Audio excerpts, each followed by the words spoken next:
বন্ধুরা, কেমন আছো তোমরা সবাই? আশা করছি যে যেখানে আছো তোমরা সবাই ভালো আছো ও সুস্থ আছো। আমার আরও একটি নতুন ব্লগে তোমাদের সবাইকে স্বাগত জানিয়ে আজকের দিনটা শুরু করছি। এখন বাজে সকাল 6টা কি 6:30 হবে।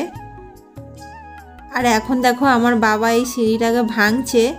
তো আমাদের এই বাড়িটা হয়েছে মাত্র 2-3 মাস হবে। তো সিঁড়িটা একটু ভুল হয়ে গেছে, তো সিঁড়িটা অনেক উঁচু হয়ে গেছে, সেই জন্য প্রত্যেকটা ধাপের একটা পাট করে তুলতে হচ্ছে। সকাল থেকেই বাবা তুলছে এটা।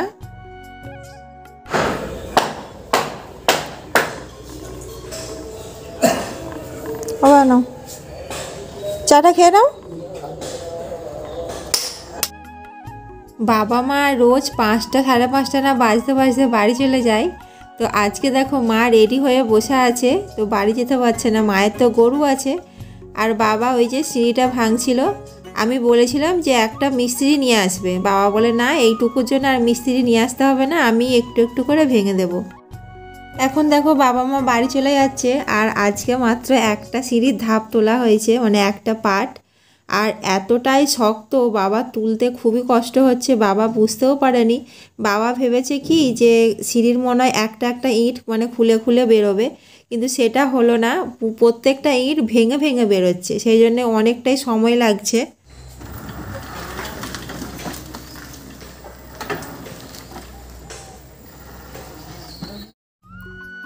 বাবা মাকে দিয়ে মানে বাড়িতে দিয়ে আবার একটু পরে চলে আসবে আমাদের বাড়িতে। আমাদের বাড়ির সামনে যে বেল গাছটা আছে না, তো ওইটা আজকে কাটা হবে। রোজ দিন তো কাটতে থাকে না, তা আজকে কাটতে আছে। আর আমি ঝাড় দিচ্ছি, এত ধুলো উঠছে, আর সাইডে যে কাপড় টাপড় মেলা রয়েছে আমার আর মানে মনেই নেই মা যে কাপড় ধুয়ে মেলে দিয়ে গেছে।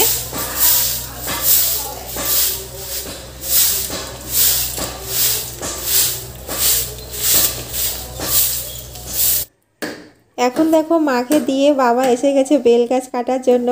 তো বাবা বেল গাছটা কাটছে, আর দাদা দড়ি দিয়ে টান দিয়ে দাঁড়িয়ে আছে, মানে গাছের মধ্যে দড়িটা বেঁধেছে, দিয়ে এই দিকটাই টান দিয়ে আছে যেন এই দিকটাই পড়ে, না হলে উল্টো দিকটা পড়ে যাবে।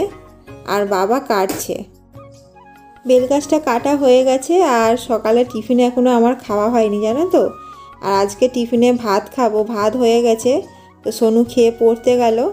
আর আজকে আমাদের দুপুরবেলা নিমন্ত্রণ আছে, সেই জন্য আজকে সেদ্ধ ভাত করে নিয়েছি, এখন খেয়ে নেব, তারপরে এগুলো টেনে গুছিয়ে নেব। আজকে আমার সকালে টিফিনে হচ্ছে দেখো ভাত, গরম গরম ভাত করে নিয়েছি। আর আলু সেদ্ধ, পটল সেদ্ধ, পটল আলু একসঙ্গে মেখে নিয়েছি, ডিম সেদ্ধ, আর এই যে মুসুর ডাল। সোনু এই ডালটা খেতে না খুব ভালোবাসে, মানে এটা সেদ্ধ করে আর একটু মানে নুন, কাঁচা তেল, তারপর লঙ্কা দিয়ে এটা মেখে নিয়েছি।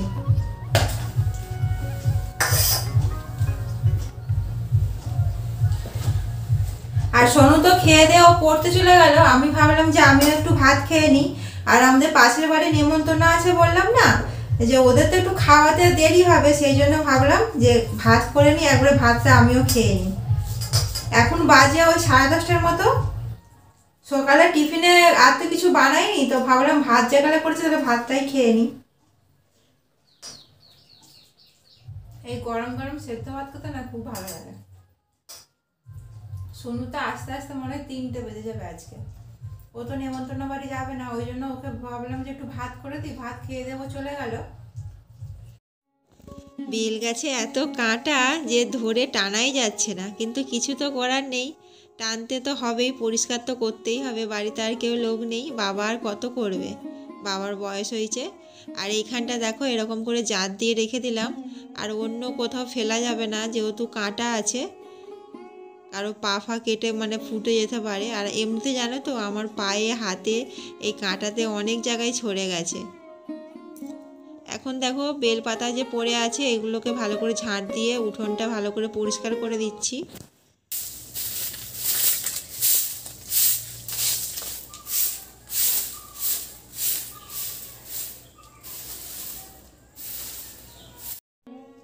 আর এইটা হচ্ছে সন্ধ্যাবেলা, এখন ওই 7:30 কি 8টা বাজে হয়তো। তো রাতের খাবারটা বানাচ্ছি। আজকে রাতে হচ্ছে আলুর তরকারি আর লুচি।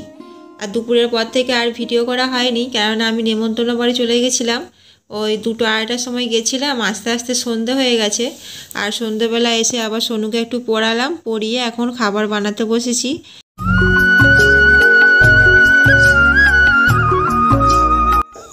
এরকম আমার তরকারি হয়ে গেছে, এখন এই যে লুচি করছি, মাও এসে গেছে, তো মা এই যে লুচিটা বেলে দিচ্ছে।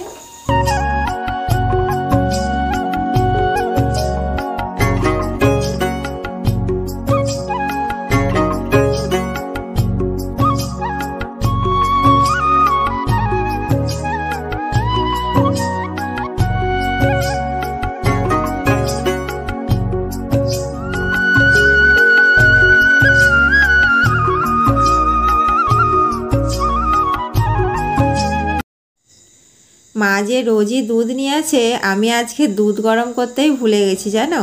সোনু এখন দুধ চাইছে খাওয়ার জন্য, তারপরে মনে পড়লো যে আজকে দুধ গরম হয়নি।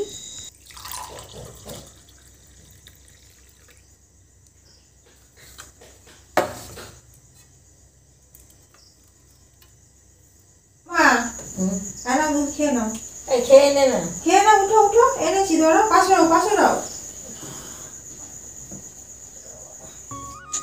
এইটা হচ্ছে মায়েদের যে ঘরে গরু আছে, সেই গরুর দুধ নিয়ে আসে মা রোজ। আমি যেই থেকে কলকাতা থেকে বাড়ি এসেছি, মানে গ্রামের বাড়িতে, মা রোজই রাত্রেবেলা দুধ নিয়ে আসে।